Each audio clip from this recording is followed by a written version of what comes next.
quoi de plus simple qu'un crayon, me direz-vous? Eh bien, c'est pourtant plus compliqué que ça en a l'air. Tout d'abord, la mine. Faire rentrer cette mine dans le crayon n'est pas aussi évident qu'on le croit.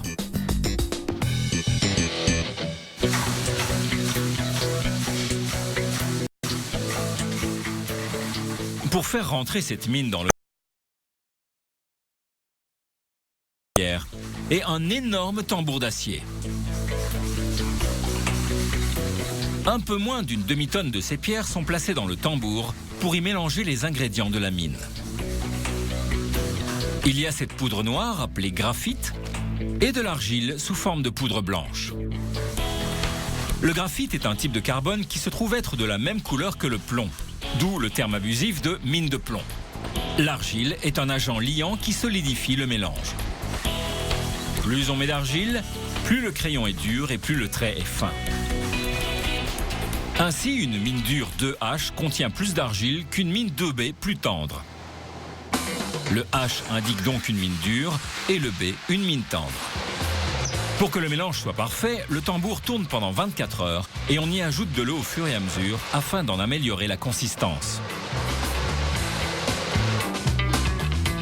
Le résultat est une boue de graphite parfaitement mélangée, onctueuse et liquide, du même aspect que le chocolat fondu.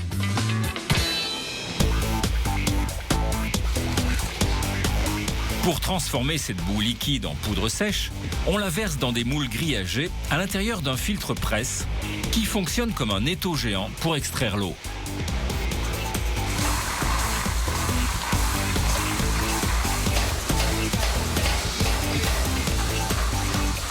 Après 5 heures, des blocs de ce nouveau composé de graphite sont sortis des moules et sèchent pendant 2 jours pour stabiliser le mélange. Ces blocs sont alors broyés afin que le composé puisse passer ensuite dans une extrudeuse.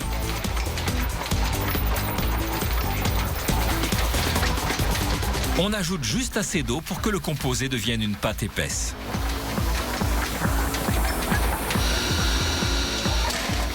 Puis un marteau électrique puissant tasse la pâte dans une cartouche. Ce procédé retire les bulles d'air qui pourraient causer des défauts dans les mines.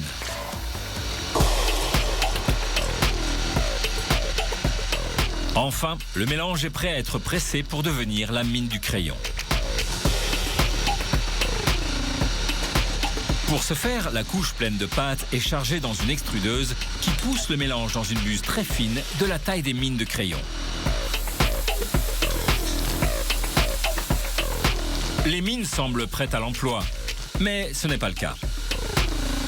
La moindre pression les briserait immédiatement. Elles ne se raffermissent qu'après avoir été passées dans un four géant sur un lit de gravier résistant à la chaleur.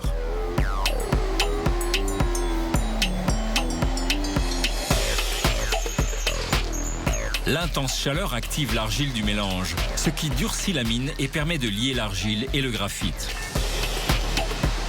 Les mines sont maintenant prêtes à être placées dans les crayons. Pour faire la partie en bois des crayons, de fins blocs de cèdre sont placés dans une rainureuse.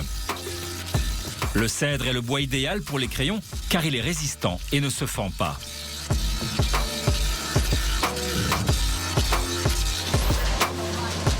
Une lame coupante comme celle-ci tourne à l'intérieur de la machine pour faire 8 sillons dans chaque bloc où seront placées les mines de graphite.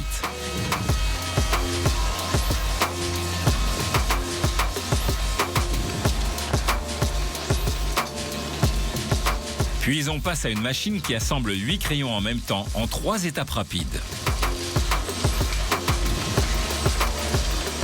D'abord, un distributeur remplit les 8 rainures sur une même planche avec de la colle. Ça permettra de fixer la mine à l'intérieur du crayon. Au même moment, les mines font la queue dans les lames d'un tambour rotatif. Le tambour dépose une mine dans chaque rainure, créant ainsi la moitié inférieure des 8 crayons. Puis, pour finaliser les crayons, une deuxième planchette de bois à rainure est collée sur la première par une presse, prenant la mine en sandwich. C'est donc par bloc de 8 que les mines sont mises dans les crayons.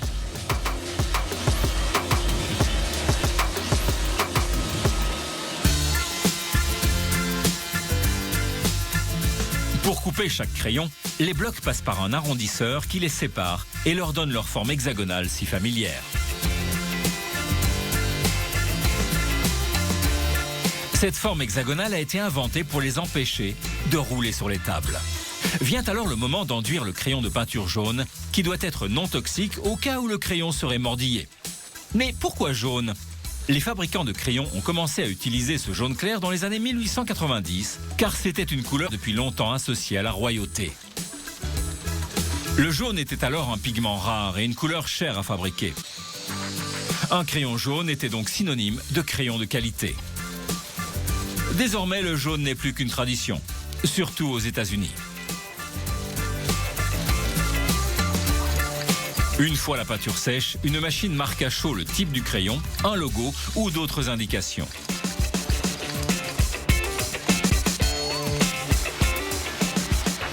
Passons à la gomme. La célèbre gomme de caoutchouc rose attend dans une presse que le petit support métallique appelé l'embout soit inséré en premier. Ensuite, un petit poussoir place la gomme et 2 tiges métalliques fixent l'embout et la gomme. Les crayons terminés sortent de la machine et sont placés dans des boîtes. La dernière étape consistera à tailler la mine à l'aide d'un taille-crayon. En effet, si la mine restait à l'intérieur du crayon, sans jamais effleurer du papier, tout ça ne servirait pas à grand-chose.